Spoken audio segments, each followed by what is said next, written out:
Last డెకేడ్తో compare చేసుకుంటే ఇప్పుడు women గైనికల్ issues అనేది 70% ఇంక్రీజ్ అయింది. ఐఎమ్ రియల్లీ షాక్డ్ అనమాట. సో అసలు ఎందుకని గైనికల్ ఇష్యూస్ అనేవి ఇంక్రీజ్ అవుతూ ఉన్నాయి? మోస్ట్ ఇంపార్టెంట్ ఒక గైనక్ ఇష్యూ రావాలంటే 2 ఇంపార్టెంట్ ఫ్యాక్టర్స్ ఉంటుంది. It has to come. ఒకటి hormones, because entire reproductive system అన్ని పని అక్కడ జరగాలంటే it is through hormonal system అది. ఓకే. సో మన other part is coming to infections. Yes. So everything is related to these two. Either ఒక problem ఒక infection నుంచి రావాలి, లేదంటే హార్మోన్ డిస్టర్బెన్స్ నుంచి రావాలి.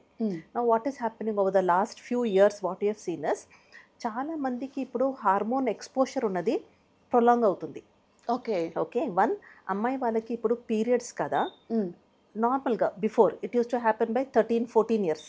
ఓకే. ఆ రేంజ్లో అవుతుంది 13 to 15 ఇయర్స్ మధ్యలో. Right. And they use to reach menopause by 45 years 48 years లోపల వచ్చేస్తుంది. ఎస్. సో వాళ్ళకి అది duration from puberty to menopause was usually ఆ రేంజ్లో ఉంటుంది, బిట్వీన్ 15 to 45. ఇప్పుడు మేము ఏం చూస్తున్నాము, పిల్లలు ఫాస్ట్గా మెచ్యూర్ అవుతున్నారు, ఎర్లీ ప్యూబర్టీ వస్తుంది. అవును, బికాస్ ఈ పేషెంట్స్ ఆర్ కమింగ్ ఇప్పుడు 10 years 11 years is becoming very normal for girls to reach menarche. So first periods ఉన్నది ఎప్పుడు స్టార్ట్ అవుతుంది కదా, అది ముందు ఒక 2-3 yearsకి వాళ్ళకి వేరే చేంజెస్ స్టార్ట్ అవుతుంది. Whether it is breast development, pubic hair development, అదని ఒక 2 years ముందే స్టార్ట్ అయిపోతుంది. So you can see that hormones are starting very early in life. Yes. అదే ఇప్పుడు I see the other age group.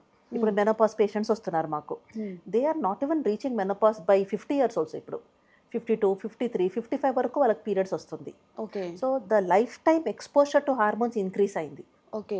What all problems? So ఈ హార్మోన్స్లో there are 2 types of hormones female బాడీలో. Just to be a basic thing,